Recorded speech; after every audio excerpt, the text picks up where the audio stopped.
Hey, everyone. Welcome to Locked On Lakers for Friday. Brian Kamenetsky and Andy Kamenetsky. The Lakers came out in full hold my beer mode from last week's game against Oklahoma City, losing again to the Thunder. Almost the same damn way. Yep, at least they're consistent. Losing Yeah. again to the Thunder on Thursday night. LeBron James is injured again. Anthony Davis might be joining him. Plenty to talk about on Locked On Lakers coming up next.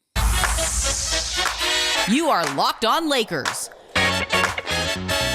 your daily Los Angeles Lakers podcast. Part of the Locked On Podcast Network, your team every day.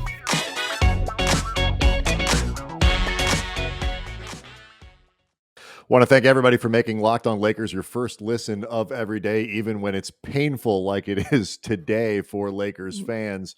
Monday through Friday, we got this thing up for you. We would not blame you if this was your second listen this particular time. Your first listen being to your therapist. Yeah, if you needed a buffer, we understand. I got it. Around, as long as it's not a different podcast, we're okay with it. Unless it's the podcast that your therapist does, in which case, again, we get it. This episode of Locked On Lakers is brought to you by McDonald's, proudly serving communities since 1965. It's always been more than just a place to get tasty, affordable food. It's an unofficial community center. A big thank you to our friends at McDonald's for always being there. Where fans can come together and complain about the Lakers. Yeah, I was joking, Andy, with you via the text machine before we started tonight's show that apparently the number of times you can lose in a week to the Thunder without Lakers fans really kind of flipping out is one. Because I thought people handled that loss last week pretty well, given how Lakers fans can be. Not so much on the second go round. Here's the thing: it's one thing to lose twice to a Thunder team that thus far their only two wins are against you. Like, you have supplied the Thunder 100% of their wins this season. But it's another thing to give both of those wins of the season to that Thunder squad, and both times you blew leads of either 19 points or 26 points. I think they only blew a 19-point lead on Thursday. But you staked yourself a pretty damn big lead. Mm-hmm. And in this one, it seemed for a while like the Lakers had actually learned their lesson, because in the first game that they lost by, they blew the 26-point lead.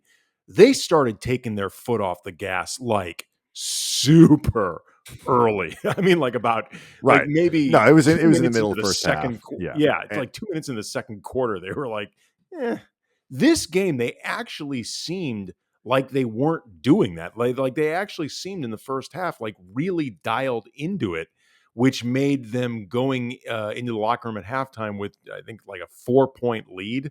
Yeah. A little bit distressing. Right. No, you're right, Andy, because, just to set the whole thing up, 107-104, the final, the Lakers lose to the Thunder. We've got a lot to talk about with LeBron James, who did not play in this game, is not going to play for at least a week. My guess is probably closer to 2. We'll also bring on Mike Richmond from Locked On Blazers to preview a now very interesting game on Saturday night in Portland. So lots to do in today's show, but like, in that it's a weird place to be in. Like, in some ways you almost will feel better as a fan when they stop trying, because you're right. On Thursday, they kept trying and it didn't much matter. Now, the other caveats, no LeBron, the other injuries still there, and all that. They're still short a lot of dudes. But all that said, it's not like they stopped playing. And that's a little disconcerting. They were these Lakers without LeBron, even with that, they should beat the Oklahoma City Thunder.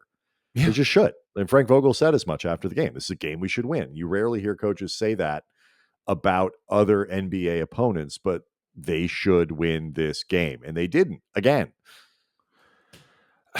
There's a lot we're going to be unpacking from this, and I in the Locked On now, it's the trunk equivalent of a clown car. You just keep pulling stuff out of it. It's not good. This post game is just one big Russian nesting doll. But we do these instant reaction videos, the Locked On Now series, which you can find following us at Cam Brothers on Twitter. And one of the things I pointed out was just like, I would need to, if I was, I guess, sort of psychopathic, self-hating enough, rewatch the game to see like if this fell apart most from lack of execution, lack of focus. Even if the effort was still there, you can have unfocused effort. I give you Vujacic, Sasha. That guy was all effort, but his focus would be all over the place. Whether this was the effect of not having LeBron, whether this was the effect of just the guys that they're missing overall and the lack of cohesion, all of the above, whatever. Like, this is a team that just has a lot to figure out right now. And the schedule is about to get harder. Yeah, And they're not good. This is not a good team right now. Yeah, they clearly cannot get as good as, we'd like to think they'll get, certainly that they thought they would be when they arranged this roster. They're not going to be that good at that level, assuming they can even get there, until they have more bodies available. But they have to figure out a way to be a better, more consistent version of whatever is the best version of themselves. Like, they got to figure out how to do that. No, they got to do it quick. That's a really good way of putting it, because you talk, Andy, about the difference between is it lack of focus?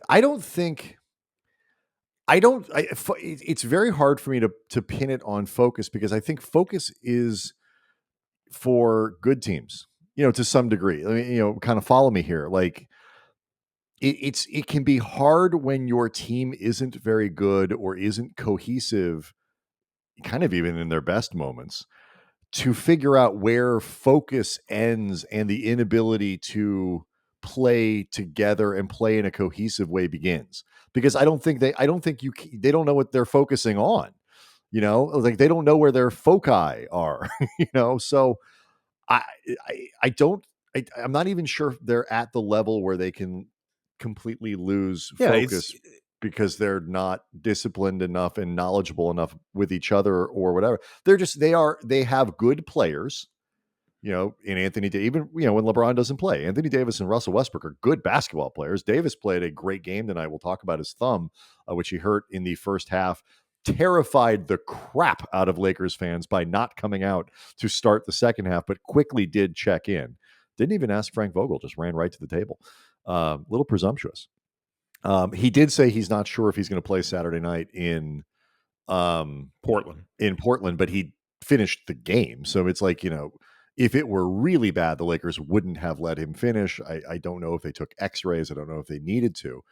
Obviously the man needs his right thumb, but Anthony Davis is an elite level player, played a great game, I thought, on Thursday night. Russell Westbrook is not elite, but he's still an all-star caliber guy, which is, I guess, pretty elite. I mean, look, Carmelo Anthony's shooting like 80% at home from 3-point range. But Austin Reeves played a nice game. They've got good players. They are not a good team, if that makes sense. No, it makes a lot of sense. I mean, ultimately, you have to come together and you have to have that type of synergy and the cohesion that we've talked about since the preseason, that they've had none of it. And look, when I talk about focus, I mean, some of this is, whatever they do know, to the degree that they know it, and they talk about this stuff, if nothing else, that they know it better. Like Anthony Davis talking after the game about defensive breakdowns. Mm-hmm. These are things that, at least in his viewpoint, they know what they're supposed to be doing. And in this particular game, it did not seem to be lacking effort. But, in terms of like having to focus harder than they're used to on some of the details that may be otherwise second nature for players this experienced, because again, they're just... Or the flip side of that is having to do things that aren't second nature to you. And in that sense, sure. I'm talking specifically about Russ, defensively, because I didn't think Westbrook played a bad game. Like, overall, I don't think he played a bad game. Like, the shot volume's up, which you would expect with no LeBron there. 10 of 23, 6 rebounds, 5 assists, 4 turnovers, which has the ball in his hands most possessions. It's not a crazy number of turnovers for the usage for Westbrook, but the moments that weren't good were real bad. And I'm talking about defensively more than anything. But you know what, though? He lost. I'll finish. But he lost the ball going up for a critical possession, attacking the basket. That happens. the final possession of the game was a bad possession. He missed a three that I'm sure they wanted somebody else to take. Walked up the floor with 8 seconds left. The ball never touched anybody else's hands. Westbrook takes the three, and that's it. I'm not totally surprised they didn't have a timeout, that they didn't have a better play that they could go to. Again, they're not like at that point yet. But defensively, Westbrook had a terrible foul on in the open floor on a break. I think it was against Gilgeous-Alexander at the bucket. Just shredded them, man. It was God. I mean, like him, like young. This is like young guards. Point guards must be just salivating to get a hold of the Lakers. He had 28 points, 6 assists, 9 of 17 from the field, 4 of 7 from behind the arc, hit all 6 of his free throws. I tweeted out during the game at Cam Brothers, like, Shea killed us, Alexander. I mean, he's a great player, but man, he took a logo three that wasn't even necessary and he drained it. Yeah, but like he did the Ja thing. He did exactly what Ja did to the Lakers, a week and a half ago or whatever that was, 2 weeks ago.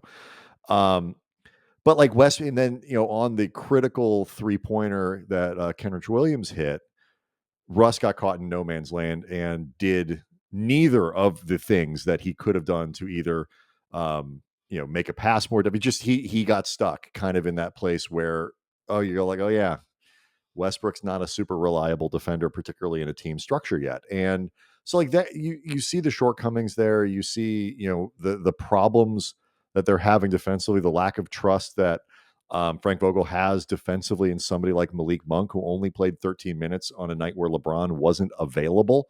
I think that's kind of an indictment of where he thinks Monk is defensively. Well, it's also, too, I mean, to be perfectly honest, Monk has not been scoring the last 3 or 4 games. Sure. So if he's not scoring, there is frankly no reason to keep him on the court. And they got the third performance that they needed from, as a scorer from Carmelo, who again does not miss 3-pointers at Staples Center. Melo had 21 points, hit a couple big late threes, 6 rebounds, 2 assists, 2 steals. He had a block again, DPOY. But they, Bazemore had 2 points. DeAndre Jordan had 1. Monk had 2. Ellington had 3, making his season debut. Missed 5 of his 6 shots. Like, they didn't get enough from the other guys. And with no LeBron, it's a good opportunity to talk about that, which we'll do. Why don't we get into that? Because LeBron's going to be out for at least a week, probably longer. That it's at least 5 games if it stretches into a week and a half. They got to figure it out, and the Lakers need to figure out exactly what it means to have a less than bulletproof LeBron James, which he clearly is at this point. So we'll talk about all that stuff next. Locked On Lakers brought to you by McDonald's, proudly serving communities since 1965. It's always been more than just a place to get tasty, affordable food. It's a place where friends, family, they come together to reconnect, where you just look forward to stopping at on a long road trip. You refuel, you rest your legs. Win or lose, it's where the home or the away team, they come, they sit down, reflect on the game. We used to go there all the time after Little League, soccer games. Our grandma Nini would always take us there. You sit down with McChicken or cheeseburgers, you get the fries, the whole deal. It's the best part of playing sports when you're a kid. So head over to your local McDonald's, refuel, reconnect. Did somebody say Locked On Lakers watch party? Ba-da-da-ba-ba. I love when you do the singing part. That always makes me happy. Do you, Andy, do you know what makes LeBron James King James? Tell me. Sleep. You would think it'd be so like his play or like, some sort of royal title. It's not. It's sleep. That's right. Sleep is his superpower. Calm, the #1 app for sleep and meditation, has teamed up with LeBron James to help you activate the power of sleep. LeBron and Calm know that your mind is like any other muscle in your body, but you don't have to be a world champion to learn how to train it. Calm can help train your brain so you sleep better, reduce your stress, and perform at your best, just like King James. And good God, if there's ever a time for an app that will help you reduce your stress and get to sleep, if you're a Laker fan, this is it. So for LeBron James, sleep is a critical part of his mental fitness routine. And if you want to get in on some of that, you go to calm.com/LockedOnNBA for a limited time, and you'll get 40% off a Calm premium subscription. Again, for a limited time, our listeners can join LeBron using Calm and get a 40% discount on a Calm premium subscription at calm.com/LockedOnNBA. Unlock content to help you focus, ease stress, and sleep better. Get started at Calm, CALM.com, COM /Locked On NBA. That's calm.com, Locked On NBA, /Locked On NBA. I think I handled that well. All right. LeBron Like James you listened to the has, app before you did that read. I did. LeBron James has a strain in his rectus abdominis, which is a fancy way of saying your six pack. An injury that you and I will never have. I didn't even know that such a thing existed. You know why? Because it's none of my damn business. Nope. It'll never affect me. Nope, that doesn't sound like the kind of No. thing that I can get. I don't even think I have one to strain. That's what I'm saying. I just don't have one. It's like Yeah. I was born without one. Mhm. And I had mine removed with my appendix. Right. It was I'm just not gonna need useless. this. I'm not going to need it. So Got a the twofer. Lakers said it's going to be at least a week. Those were their words. More than likely because they're going to be super careful. This is not the kind of injury that you want lingering. That means let's say it's closer to 2. So that would put him out, Andy, for This is Saturday. speculation, but I think it's informed speculation. Yes, they at least a week is what they is Sure, what Dave I just want to McMahon make and sure people ESPN and other understand people that report. closer Right. to 2 is more your speculation, but I think it is reasonable. Portland. So that would be Saturday, Portland, Monday against Charlotte, Wednesday against Miami, and then probably Friday against Minnesota because it's basically Friday now when it's in at least a week. So that's 4 games right there. Then you're talking about San Antonio, Chicago, and possibly even 2 weeks from when Wednesday of this week when they play Milwaukee on the 17th. So anywhere from 5 to 7 games or something like that, could even be a little bit longer. 2 parts of this, and we can focus on either one. And we got Mike Richmond coming up to talk about Saturday's game against the Blazers here in a second. Another team that's scuffling. Yes, it becomes a very interesting game. Are you more concerned or more interested sort of in the or where do you want to start with the implications for how they figure out how to play without him for now versus what it means, like the little stuff is starting to pile up on LeBron, and if he's not more injury prone, you certainly have to be a lot more careful, and the recovery time is slower. I mean, I say this all the time, Brian. Like, there comes a point for every athlete when their body stops cooperating. And I don't care who you are. Like, I don't care how indestructible you've ever seen. Every single athlete is at that level of indestructibility until they're not. It happened to us. Right, exactly. That's when I gave up my abs. I said, these won't help I anymore. donated them to science. Yes, they got returned. But science did not want them. But I don't know if LeBron is more injury prone right now, like in terms of his body breaking down. Like I understand where somebody might think that. I'm just saying I'm not qualified to say that one way or the other. But what I do feel comfortable saying is it's very clear that his body does not recover the same as it used to, because there is no way that, LeBron had played, I want to say 15 seasons before he joined the Lakers. There is no way that LeBron went 15 seasons or whatever it was, basically without ever getting hurt. That's impossible. That doesn't happen. The difference is, though, the combination of being younger and LeBron, I think, just naturally having incredible genetics that he then in turn, spent literally millions of dollars, making as great as possible. That offset some of the injuries that he was dealing with and made it easier to play through stuff. We saw this with Kobe all the time. Like, Kobe would play through damn near anything humanly possible. But even before the Achilles, he started missing more games because he just simply wasn't capable of doing it anymore. Because again, at some point, your body stops cooperating. And I think if nothing else with LeBron, the recovery period is where his body isn't cooperating the way it used to. Yeah. And, when you look at it in terms of what it means for this year's Lakers team, I mean, you always have to divide things up. Like, if this injury happened in April, would they be treating it? Would he play? Would it be probably? I mean, at the very least, the timeline gets shorter. The playoffs are coming up. The games are more. like it is very important to make sure that you don't turn a 3-game injury in November into a 12-game, 15-game thing that lingers in December and January or whatever, because you're too impatient at the beginning, in the 9th game of the season. I get all that stuff. But like, I mean, two things. First, like from a Lakers fan standpoint, you could hardly blame people for getting a decided last year's vibe from what's been going on so far this year. Just that, Jesus, can we get anybody into the lineup and keep them there for 15 minutes while they try to put this stuff together? And the answer to this point has been no, you cannot. And, the continuity question is a huge one because we did a Spotify Green Room with our friend Claire DeLune on Wednesday evening as we record on Thursday after the game, and we talked a lot about kind of why they put the thing together this way, how they did, and they believe that the star power will become overwhelming when they need it to. That's the bet that they're making. Could be right, could be wrong. But the other stuff that they got to put together, the things that are related to fit, the things around defense require time and they require reps, and they are probably never going to be ideal. And they're not getting them.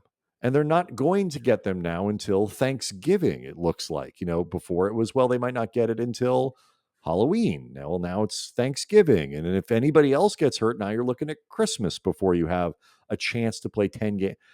And it matters because particularly defensively, I actually think they'll be fine on offense. I'm starting to really come around on that. I think they're going to be okay. And potentially better than that. But the defensive stuff is real. And they got to figure out who can play and in what combinations and get that side together, because there is a bar you have to clear to be good enough to win a title. And they aren't anywhere near it right now.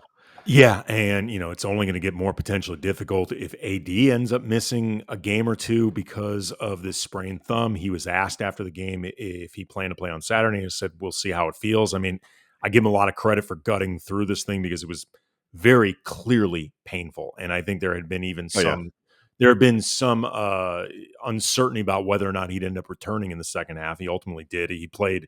I thought that this stood out to me. He played very physical in that second half. Like, he got his hand in the middle of like a bit of a scrum that forced a turnover. He blocked a shot or two. Like, he did not let up in any way because of that right hand, which, and he forgot with 20, I think it was 29, 18 and 5. Yeah. And it's worth noting, just because Anthony Davis has this reputation, fair or not, understandable, whatever, for a lack of toughness. So I thought this was something that, if nothing else, bucked up against that a little bit, and something Laker fans should be happy about. But, I don't know if he's going to be playing Saturday against Portland. Like, it was funny when I was watching this game, Brian, like I was reminded a bit, like, in terms of just like what the hell the Lakers need to be doing right now, because I knew you and I would be talking about this. And I remember on Any Given Sunday, that speech Al Pacino gives, the fight for every inch speech. Uh-huh. And I was thinking about that, not like in a rah-rah sense. I thought about that for the Lakers, like in the most literal sense. Like, they need to right now fight for every inch while they're on the court, because they have no other choice. Like, there's nothing else they can do ultimately to win games. Like, execution matters, the way they play off each other, all that stuff. But ultimately, they need to play every game right now like they are a massive underdog. And I think, it doesn't take a stretch of imagination, because in a lot of these games they will be. Well, I mean, look at it. Look at the games that they won. I mean, I'm not looking at the box score, but Memphis was a game they won kind of on their star power, not necessarily because they played a great cohesive team game. The Houston game on Tuesday was a game they won with the big three playing great. And a shitty opponent against a really shitty opponent. Right. I mean, there is that. I mean, look, they're 5-4. They've lost twice to the Thunder. They've struggled twice to beat the Rockets. It's not an impressive 5-4. Yeah, but I was thinking that Any Given Sunday scene, and I was just like, I mean, like, literally, that's the mindset they need to have. And again, I don't mean this in some like rah-rah gladiator way. I mean it like in the most literal humbling way. Yeah. Like they really need to play that way right And now. they look, and I think to some degree, I think they did try that on Thursday. Sure. This was not a game that they dismissed their opponent in the way that they did the first time they played the Thunder. And it's frustrating because like everybody knows that they're better than this when they, everybody knows that they're better than this when they have all their players. Just from the purely just from having people. But there's still some stuff here that's real. And I'll go back and we'll get to Mike Richmond here in a sec. I go back to what I said before. It's like, it all chips away at their ceiling and at how good you can get because they need time, they need reps, and they're not getting any of it. Saturday, Andy, they are in Portland to play the Blazers. Mike Richmond is going to join us next to preview that game. Let us know why the Blazers are scuffling. Talk a little bit about Dame Lillard and his future there after the big Chris Haynes article that we talked about this week on the Locked On Lakers podcast. And he'll tell us whether or not Carmelo Anthony, who never misses at Staples Center, is surprising him with his performance thus far. Mike Richmond coming up next.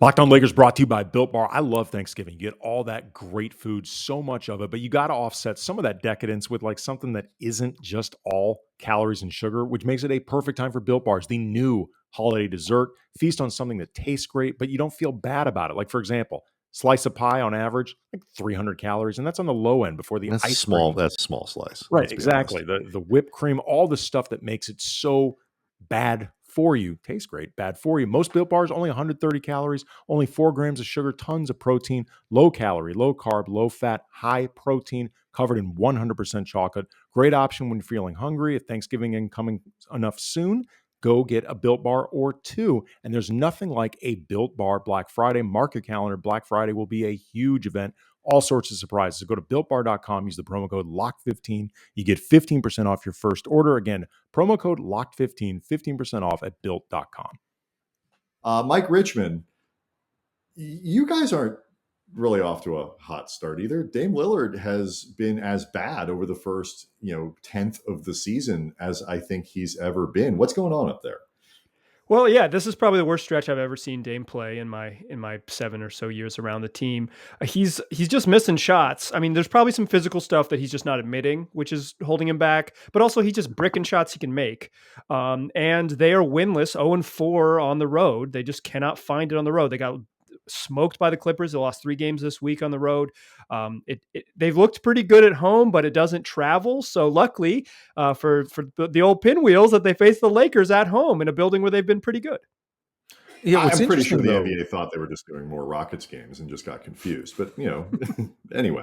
Well, it's interesting looking at Dame, though, with some of his numbers. Like his assists are at a career best, I believe, and sort of his turnovers. Like there are other areas where he seems like Dame. Does that give you any confidence that it's just a shooting slump right now with everything else okay? He's eventually going to be Dame again? Or is there anything that you're seeing right now that makes you concerned that there's something specific with his shooting? Yeah, so I think early on this week I said it's too early to worry about Dame, and then it's the next episode. I was like, I'm not worried about Dame yet. Then he's like, this is a beauty of the daily podcast world. I was like, okay, still not worried. Then today's show, like, all right, y'all, I'm worried. I'm worried. We made it. But no, it's important to note that the thing he's struggling with is the shooting. He is shooting poorly. He's not playing bad basketball.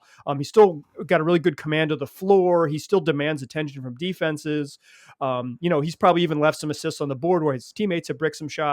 So, yeah, I mean, to me, it's just his shots look flat and they look, good shooters miss short and long. He's missing left and right. Like, I think Peja Stojakovic had a thing where he never missed a shot left or right for the 10-year prime of his career. Dame's missing left and right. It's a sign of someone just being way off the mark. So what do you do? Because this is an important year. I think less so now does Dame want to stay? Does he not? You go back and you look at the Chris Haynes article that came out on Wednesday, I believe it was, talking about, meeting with the Lake, Anthony Davis and LeBron James and his dedication to Portland. But, they still got to get better. They still got to figure out what to do with this roster that they have. If he starts to play better, does that kind of fix the issues that go along with it? How are these Blazers doing in the big picture stuff that is going to ultimately keep Dame, happy and the team in contention. Yeah, well, I like that the Lakers' brain trust is LeBron James and Anthony Davis on LeBron's rooftop. It's like you've met our chief decision makers. It's us two. Well, Pelinka's not a rosé guy. That's part of the problem. He doesn't like to drink pink wine. He in the middle of the day. He recognizes. We'll get your opinion on this, Mike. This was a debate Brian and I had on yesterday's show. Rosé, bullshit or not bullshit? I tell you, are you on team bullshit or it's come a long way, Rosé? I would say that it's come a long way, but specifically in the sun in LA in the middle of the afternoon. If there ever is a time to drink pink wine, it is then. Other times, dinner's not a pink wine time, but middle of the day, if LeBron serves me pink wine, I say thank you. I dress him as king. I say thank you, king, and I drink. I just say, Mike Richmond is somebody who lives in the Pacific Northwest. He is of this area where a lot of this rosé is made, and so I think he knows. We're talking to an insider here. The other thing, I think, how would you like to be that Uber driver? You go and you pick up it's Dame Lillard, and then you drop him off, and it's at LeBron's house, like the best ride ever. That's what got my attention. Yeah, so I think like beyond the sort of that it's totally appropriate to drink wine on a warm sunny day or pink wine on a warm sunny day. I think Dame is fully sort of like 10 toes in, as he said, for now. But for now could change in July when he sort of revisits things. And if things go south, that can change. But I think we can throw it out that like a trade is coming in February or whatever. That's done. But they're weird. Like the Blazers have their 4 best offensive players are 6'3" guards, are 4'6" guards. That's tough.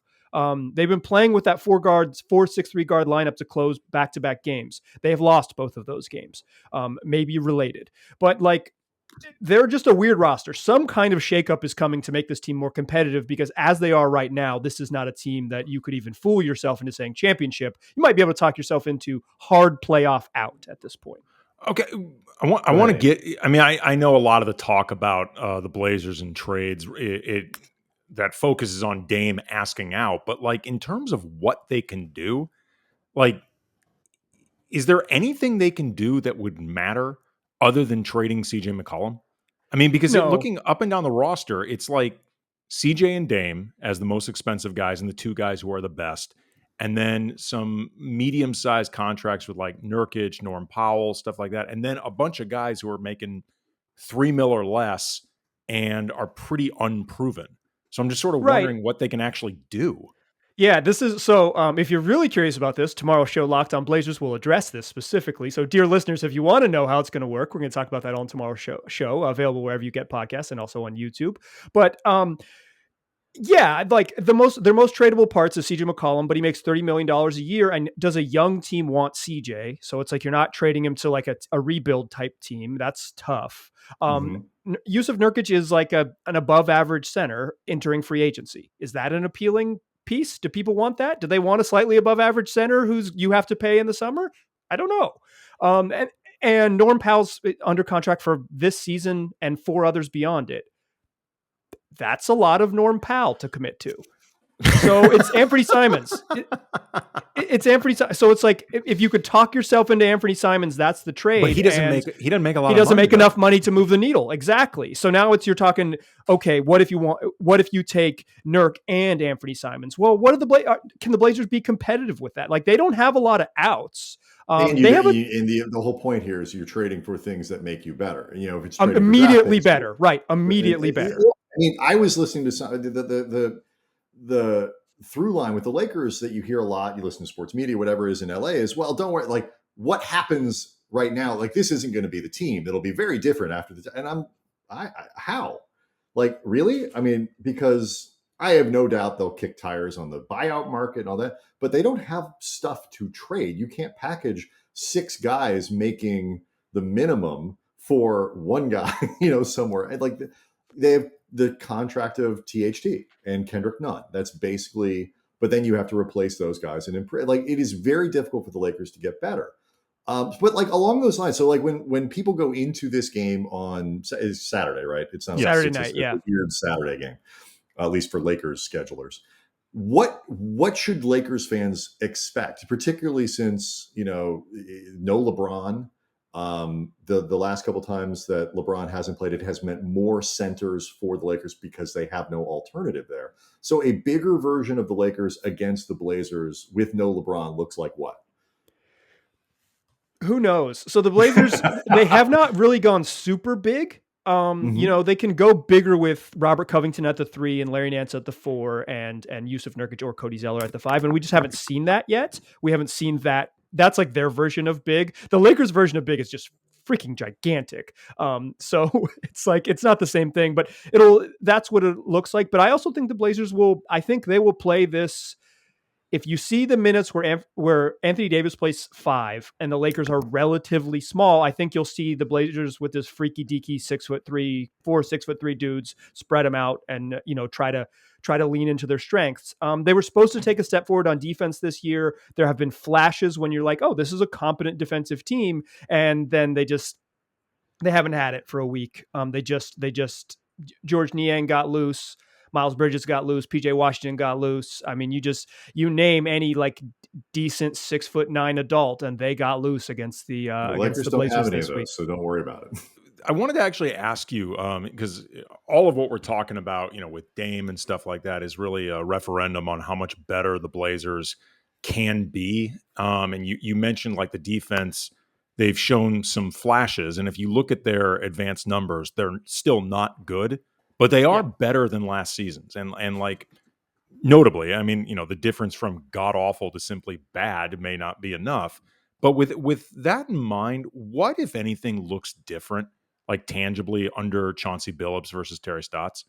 So on offense, more Damian Lillard and CJ off the ball. They're giving those guys more off the ball and trying to run handoff stuff at the elbows through the bigs, or let Anthony Simons, when he's on the court, be the initiator. The idea is less operating time with Dame on the ball means he'll be a little more rested and you can ask more of him on defense.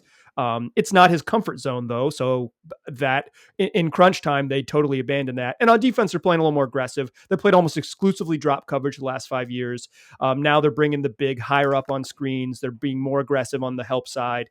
Their rotations still get a little wonky and they get lost and give up a ton of open threes. They're bottom 5 in the league in open threes allowed, which again, probably good news for Mr. Anthony over there. But they look a little bit different, but then in crunch time, it's like, hey, Dame, go to work. And that is very familiar.